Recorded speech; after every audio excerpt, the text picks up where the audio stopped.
Sir చెప్పండి, నిన్న తీర్మార్ మల్లన్న ఆఫీసులో జరిగిన దాడిని ఏ విధంగా చూస్తారు? తీన్మార్ మల్లన్న గారి మీద జరిగినటువంటి దాడి అది ఉద్దేశపూర్వకంగా ఎప్పటి నుంచో వాళ్ళు మనసులో పెట్టుకొని గతంలో కూడా ఎన్నోసార్లు క్యూ న్యూస్ ఆఫీస్ మీద దాడి చేసి కేసులు కూడా పెట్టడం జరిగింది.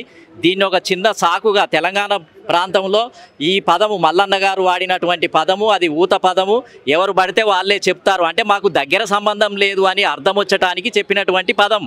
దాన్ని ఏంటిది అని అంటే ఇంతకాలము తెలంగాణలో ఎక్కడ అది రికార్డు కాలే, చెడు పదంగా ఎక్కడ రికార్డ్ అయ్యి అది వాడొద్దు అని ఎక్కడ ఏమీ లేదు. కానీ ఆమె ఏంటిది అంటే దీన్ని సాకుగా తీసుకొని ఆయన చెప్పింది కూడా మాకు పొత్తు లేదు అని చెప్పాడు. పొత్తు లేదని చెప్తే ఆమె సంతోషపడాల్సింది పోయి దాన్ని ఇంకా వేరే రకంగా అర్థం చేసుకొని ఆమె అర్థం చేసుకునే దాన్ని బట్టి ఉంటుంది. అది ఒక్కొక్కరు ఏంటిది అంటే మాకు దగ్గర వాళ్ళు కాదు అని చెప్పడానికి ఉపయోగించే పదం. దానికి ఆమె ఆక్షేపణ చెప్పాల్సినటువంటి అవసరం లేదు. ఒకవేళ అభ్యంతరమే చెప్పదలుచుకుంటే ఒకవేళ అవమానంగానే కనుక ఫీల్ అయితే ఎన్నో ఉన్నాయి. కౌన్సిల్ చైర్మన్కు చెప్పొచ్చు, పోలీస్ స్టేషన్కి పోవచ్చు, న్యాయస్థానానికి వేసి పరువు నష్ట దావా వేయవచ్చు, ఎన్నో ఉన్నాయి. వాటిని వదిలిపెట్టేసి ముందు ఆఫీసు మీదికి కొంతమందిని పంపించి అక్కడ గందరగోళాన్ని సృష్టించి మొత్తం ఏంటిది అని అంటే గన్మ్యాన్ల మీద దాడి చేయించి వాళ్ళ మీద ఎగబడి అన్ని రకాలుగా చేస్తుంటే ఇంకా చివరికి ఏంటిది అని అంటే మా వాళ్ళనే మొత్తం ఏంటిది అని అంటే వాళ్ళు తోసివేయటం జరిగింది, మొత్తం ఏంటిది అని అంటే కొట్టడం జరిగింది అని మళ్ళీ ఆమె చేయించి ఆమె దానికి ఇంకో రకంగా చెప్పి సమాజాన్ని ఏంటిది అంటే పక్కదారులు పట్టించే ప్రయత్నం చేస్తూ ఉంది. ఇది ప్రజలకు అర్థమైంది. కాబట్టి ఖచ్చితంగా ఈ తెలంగాణ రాష్ట్రంలో ఇంతకాలం ఏంటిది అని అంటే తెలంగాణ రాష్ట్రంలో బడుగు బలహీన వర్గాలకే అవమానం జరిగింది. ఎమ్మెల్యే టికెట్లు ఇచ్చే దగ్గర అవమానం జరిగింది, మంత్రి పదవులు ఇచ్చే దగ్గర అవమానం జరిగింది.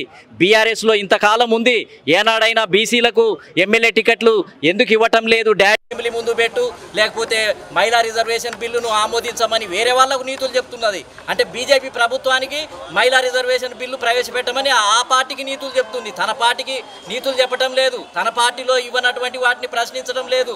నామినేటెడ్ పదవులు కూడా ఇచ్చేదానికి సిద్ధంగా లేదు. 42 రిజర్వేషన్లో కూడా ఇవే కృషి ఉందని మాట్లాడుతుంది. కృషి ఉంది అని అంటే స్టేట్మెంట్లు ఇచ్చింది, కానీ పోరాటం చేసింది అంతా మేము కదా. ఈ 42% 243D అదేవిధంగా 243T సెక్షన్ల అవకాశం ఉంది, అధికారం ఉంది, మీరు ఇవ్వాల్సిందే అని పోరాటం చేసింది బీసీ సంఘాలు. మేము పోరాటం చేశాం. మేము పోరాటం చేసిన క్రమంలో అది వస్తే ఆమె దాన్ని సొంతం చేసుకోవడానికి ప్రయత్నం చేసింది. చేస్తే చేయనీసుగాక, కానీ ఏంటిది అని అంటే ఇంకా బీసీలకు ఏదో పెద్ద ఎత్తున మిగతా వాళ్ళు చేయటం లేదన్నట్టుగా ఒక కక్ష పెట్టుకొని దాన్ని దాడి చేయడానికి పూరికొల్పటం అనేది అన్యాయం. స్థాయిలో ఉన్న మహిళను ఆ విధంగా మాట్లాడటాన్ని ఎట్లా చూస్తారు మరి? మహిళలు ఎవరు అవమానం ఇంతకాలం ఏనాడు కూడా చేయలేదు. అసలు మా బీసీలు చాలా మౌనంగా ఉండే వ్యక్తులు, వేరే వాళ్ళ జోలికే పోనటువంటి వ్యక్తులు. అసలు బీసీ సమాజానికి అన్యాయం జరుగుతున్నా నోరు విప్పనేటువంటి కులాలు బీసీ సమాజం. మేమేంటిది అని అంటే ఒక మహిళను లేకపోతే ఇతర కులాలను అవమానం చేసేటోళ్ళమైతే బీఆర్ఎస్కు మేము ఎందుకు ఓట్లేస్తాం? బీఆర్ఎస్ను గెలిపించిందే బీసీలు, కాంగ్రెస్ను గెలిపించిందే బీసీలు.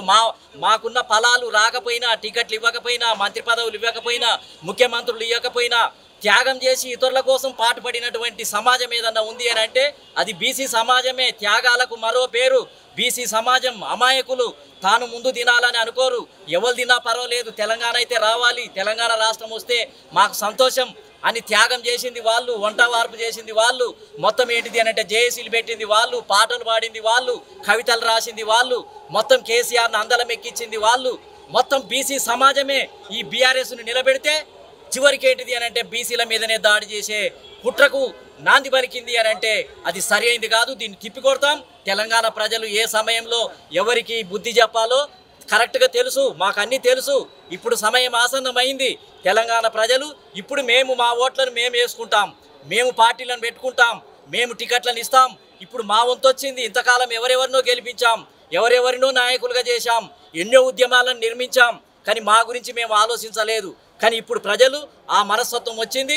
ఇప్పుడు మేమేంటిది అని అంటే మేము తయారు కావాలి, మాకు కూడా వాటా కావాలి, ఈ రాష్ట్రాన్ని మేము కూడా పరిపాలించాలనే లక్ష్యంతో గారు చేసిన వ్యాఖ్యల పట్ల వాళ్ళ కార్యకర్తలు కొంత ఆవేశం చెంది ఆఫీస్ దగ్గర నిరసన తెలిపే ప్రయత్నంలో ఆ కోపంలో అలా జరిగింది. అంత మాత్రాన గాల్లో బుల్లెట్లు వెలుస్తారా? ఏమన్నా ఇంటి పరిస్థితి ఏందని మాట్లాడుతారు. ఎవ్వరు ఆవేశపడలేదు, ఎవ్వరు బాధపడలేదు, బాధపడేటోళ్ళు ఎవరు లేదు. అవన్నీ కట్టుకథలు. ఈమెకే ఏంటిది అని అంటే బాధ కలిగింది. ఆమె ఏ యాంగిల్లో అర్థం చేసుకుంది, ఆ పదం గురించి తప్పుడుగా అర్థం చేసుకుంటే ఆమె చేసుకుని ఉండొచ్చు కాక, కానీ వేరే ఈ సామెత సర్వత్రా వాడే పదం. అంటే మాకు దగ్గర సంబంధం కాదు అని చెప్పడానికి వాడినటువంటి పదం కొన్నిసార్లు వస్తుంటాయి, ఫ్లోలో వస్తుంటాయి. ఈమె వేరే రకంగా తప్పుడుగా అర్థం చేసుకొని అర్థం చేసుకొని కార్యకర్తలు పురికొలిపి వాళ్ళని ప్రేరేపణ చేసి మొత్తం ఏంటిది అంటే ఆఫీస్కు పంపడం ఏందండి? ఒక ప్రెస్ నోట్ మీద కండెమ్ చేయండి, ఫస్ట్ ఒక న్యాయస్థానానికి వెళ్ళండి, ఒక ఫిర్యాదు చేయండి. ఆ చర్యలన్నీ, ఆ పద్ధతులన్నీ, ప్రజాస్వామ్య పద్ధతులన్నీ కూడా వదిలిపెట్టేసి ఆఫీస్ దగ్గరికి వెళ్ళి ఇంటి దగ్గరికి పంపించడం ఏంది, ఆఫీస్ దగ్గరికి పంపించడం ఏంది? ఆమె తప్పు చేసి మళ్ళీ ఇప్పుడు ఏంటంటే మా కార్యకర్తలను ఏదో చేశారు అని ఆరోపణలు అంటే తనే కొట్టి మళ్ళీ మొత్తుకున్నట్టుగా మొత్తం ఏంటిది అని అంటే ఏడ్చినట్టుగా ఇది స్పష్టంగా కనిపిస్తుంది. దాదాపు అక్కడ 20-30 మంది ఇది అక్కడ ధ్వంసం చేయడం, రక్తాలు కూడా కనిపిస్తున్నాయి కదా. సామాన్ అంతా అసలు గన్మ్యాన్ల మీద ఎగబడ్డారండి. గన్లు పట్టుకున్న వాళ్ళ మీద ఎగబడుతుంటే ఏం చేస్తారు వాళ్ళు? అంటే వాళ్ళు ఏ రకంగా ఊహిస్తారు? సహజంగా మొత్తం గన్లే గుంజేసుకుంటుంటే ఏమనిపిస్తుంది అంటే దాడి పెద్ద ఎత్తునే జరగటానికి వస్తున్నారు, వీళ్ళు ఏదో చేయబోతున్నారని ఊహించి వాళ్ళు ముందు జాగ్రత్త చర్యలు తీసుకున్నారు. ఇంకా పైకి కాల్చడం వల్ల అది ఆగిపోయింది. లేకపోతే ఇంకా వేరే రక్తాలు వెళ్ళే విధంగా దెబ్బలు తగిలే కార్యక్రమం ఉండొచ్చు. ఆవేశంతో ఏదన్నా కొడితే దానికి ఎవరు బాధ్యులు? అంటే గన్మ్యాన్లు కాల్పులు జరపడాన్ని ఇప్పుడు తప్పు పడతారా? అంటే మరి ఉన్నదే కదా, అక్కడ ఉన్నది ఎస్సీ ఎస్టీ బీసీలు అయితే ఏం సంబంధం? ఎందుకు పోయారు వాళ్ళు? మా బీసీనే తీర్మార్ మల్లన్న మేమెందుకు పోవాలని కవితకు చెప్పాలి కదా బయలుదేరేటప్పుడే. అక్కడ ఉన్న బీసీలు ఎస్సీలే ఒకవేళ కార్యకర్తలు ఉండొచ్చు కాక వాళ్ళు ఏమనాలి? దాంట్లో అసలు తేడానే లేదు. ఆ పదం తప్పు కాదమ్మా, ఇది ఆ విధంగా అంత సీరియస్గా తీసుకోవాల్సినటువంటి అవసరం లేదు. తీన్మార్ మల్లన్న జోలికి పోవడానికి వీల్లేదని ఆ కార్యకర్తలు అనాలి, చెప్పాలి కవితకు. చెప్పకుండా ఆమె ఆజ్ఞాపించగానే ఇక్కడికి రావటము అనేది కూడా వాళ్ళు వెనక ముందు ఆలోచించకుండా చేసినటువంటి దీనికి చైతన్యానికి నిదర్శనమే. భరించలేకపోతున్నారు. చైతన్యవంతమైతే అంటే ప్రశ్నించే గొంతుకలు బీసీ సమాజం నుంచి వస్తుంటే వాళ్ళు బిత్తరబోతున్నారు. మొత్తం ఏంటిది అని అంటే దాన్ని భరించలేనటువంటి పరిస్థితి ఉంది.